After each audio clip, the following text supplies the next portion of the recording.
Kadapa municipal కార్పొరేషన్లో చరిత్రలో మిగిలిపోతుంది. ఇదొక దుర్దినం.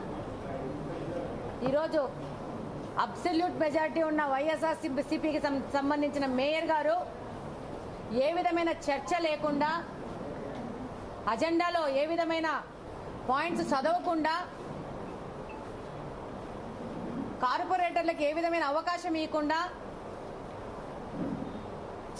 వాళ్ళ యొక్క అభిప్రాయాలను చర్చించకుండా మేమన్నీ చదివేసినాము, ఎజెండా అయిపోయింది అని చెప్పేసి ఓ 2 మాటల్లో ముగిచ్చేసి పారిపోయినాడు. ఈ భాగ్యానికి ఇంత డబ్బు ఖర్చు పెట్టి ఈ మీటింగ్ పెట్టి ఇంతమంది భాగస్వామ్యంతో ఇంతమందిని ఇబ్బంది పెట్టి చేయడం కంటే ఆయన ఇంట్లో లుంగి కట్టుకొని ఆయన బెడ్రూమ్లో అయిపోయింది, ఎజెండా పాస్ అయిపోయిందని చెప్పుకుంటే బ్రహ్మాండంగా ఉంటుంది.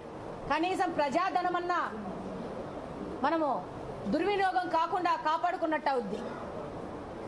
అసలు ఆయన ప్రజాస్వామ్యంలో బతుకుతున్నాను,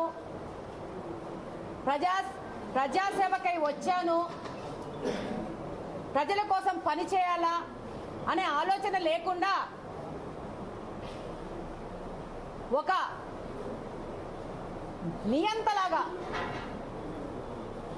నేను 8 సంవత్సరాలు రైట్ ఒకరిని లెఫ్ట్ ఒకరిని కూర్చోబెట్టుకొని కమలాపురం ఎమ్మెల్యేని కడప ఎమ్మెల్యేని కూర్చోబెట్టుకొని సభలు నడిపి ఈరోజు ఒక మహిళ కడప నియోజకవర్గంలో గెలిస్తే అది తట్టుకోలేక ఓర్చలేక మహిళలంటే మర్యాద గౌరవం లేక ఆ మహిళని ఎలా అవమానపరచాలా, ఇబ్బంది పెట్టాలా అనే ఆలోచన తప్పితే నిద్ర లేచిన నుంచి ప్రజల సమస్యలు ఏంటి, ప్రజలకు మనం ఒక అధికారంలోకి ఇచ్చినారు, వాళ్ళకేం మనం సమాజ సేవ చేస్తున్నాం అనే ఆలోచనే లేదు.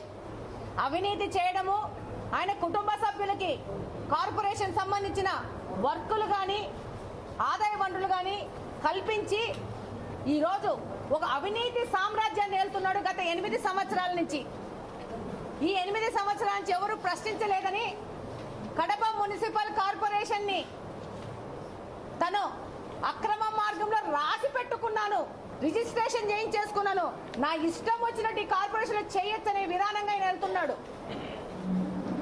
కనీసం ఈయన ఇంత బుద్ధి లేకుండా ప్రవర్తిస్తా ఉంటే ఇలా పార్టీకి సంబంధించిన పెద్దలు మహిళలను గౌరవించాలా, నువ్వు ఏం బుద్ధి లేకుండా ఇట్లాంటి పనులు చేస్తానని అని గడ్డి తినిపించి బుద్ధి చెప్పాల్సిన పరిస్థితిలో వాళ్ళ పార్టీ కూడా ఏ విధమైన ఆయన మీద చర్యలు తీసుకోకుండా అచ్చోచిన ఆంబోతును వదిలింది.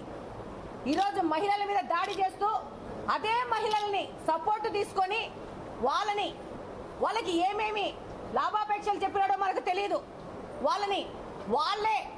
వాళ్ళకే మెజారిటీ ఉంది, వాళ్ళే ఎక్కి మాకు ప్రొటెక్షన్ కావాలని అనడము, వాళ్ళే నినాదాలు చేయడము, వాళ్ళే పోడియం ఎక్కడము, వాళ్ళే రచ్చ చేయడము, ఆ